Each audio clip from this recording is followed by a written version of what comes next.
আমার মেয়েটা বলে বাবা আমাকে বাঁচাও, পৃথিবীর বুকে আমি একমাত্র বাবা। তার মেয়েকে তার বাবার বুকের থেকে অস্ত্র থেকে বাস্তব নিয়ে যা, এটা একমাত্র জীবন্ত সাক্ষী আমি।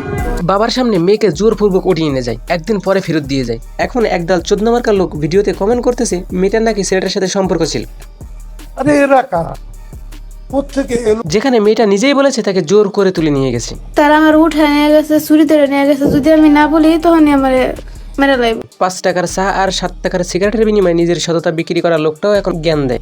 এটা হাস্যকর এই দেশের জনগণের জন্য। হোয়াটসঅ্যাপ বাজান, this is Khan and welcome to 2026 10 April. মনে আছে সিমরান লোহার কথা, যে কিনা পরিবারের সম্মতিতে এক যুবককে বিয়ে করে, অথচ মিডিয়া তাকে নিয়ে বেশ মাতামাতি করেছিল, বলেছিল সে একজন নাবালিকা ও কিশোরী, অথচ একজন ইমামের মেয়ে যার বয়স কিনা 16 বছর 4 মাস, যেখানে সে নিজের মুখেই বলেছে তাকে জোরপূর্বক উঠিয়ে নিয়ে গেছে। এখন তারা বলতেছে মেয়েটার নাকি ছেলেটার সাথে সম্পর্ক ছিল। আল্লাহ তোমার কাছে বিচার দিলাম।